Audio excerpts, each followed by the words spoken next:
When I was in junior high school, I woke up one morning with this very intense dream. And the dream was that my father came up to me and he had a pill in his hand and a glass of water. And he said, "Be a good boy and die quietly, okay?" And I took the pill and I drank the water. I knew it was poison, but I was trying to be a good boy. And I'm waiting for the poison to take effect. And my sister comes into the room and says, "Could you give me some water?" I'm like, "Why should I get you water? Like, I'm the one who's dying here." Because she always like asked me to get her water, and I always did. But I guess I was indignant at some level. And then I'm thinking, well, I'm just going to watch a movie or something. And I was looking through the papers to see what movies were playing. And then I think, you know what? I don't want to die. I don't want to die. So I run as fast as I can to the hospital, which is like 5 miles away. And then I get there and the receptionist, and I say, "I'm dying. I need to see a doctor." And she says, "What's your name?" I said, "Kaveh Zahedi." She said, "How do you spell that?" I'm like, Cavehzahedi. And she said, "I'm sorry, more slowly. C-A what?" And I said, Caveh. She said, "I'm sorry, C-A-D?" I said, "No, Caveh." And then she just wouldn't stop. And so I just run past her. I jump into the elevator. There's a waiting room full of people. And I say, "I need to see the doctor right away." And the receptionist there says, "I'm sorry, you're going to have to wait your turn in line like everybody else." And I just go up to her face and I say, as loud as I can, "I'm fucking dying!"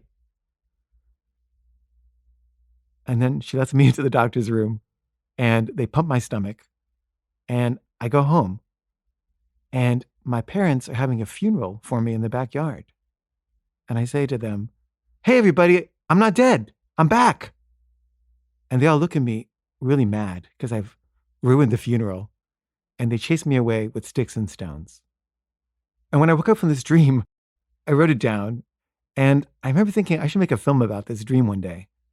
And when I was in film school, I wanted to make a film of that dream, but I'd already made a film that got into Sundance. And there were too many people at UCLA Film School. They were trying to get rid of people. The problem there was nobody wanted to leave because, nobody wants to go out into the real world and just suffer. Everybody wanted to just keep working on their films. And people were there for years. I was there for 5 years, but some people were there for like 10 years. So they were saying, everybody's got to go. And I was like, but I'm not ready to go. And I haven't done my thesis yet. But they were like, "You don't need to do a thesis. You already made a film that got into Sundance." And I was just like, "No, but I want to and I need to." And so they agreed to let me pitch this film idea as my thesis, but they did not want me to do it. And so they just trashed it. They just trashed the idea as a way to sort of justify their not letting me make it and kicking me out. And they just said horribly mean things about the project. Like, it was pedestrian and obvious and cliched and boring and unimaginative. And even though I knew they were doing it because they didn't want me to stay there and they were just trying to like make the school less crowded for the newcomers, it really hurt my feelings. And it just left a really bad taste in my mouth. And these were like really mediocre filmmakers who were like judging my film project. And I don't know, I just hated all those smug film professors at UCLA Film School.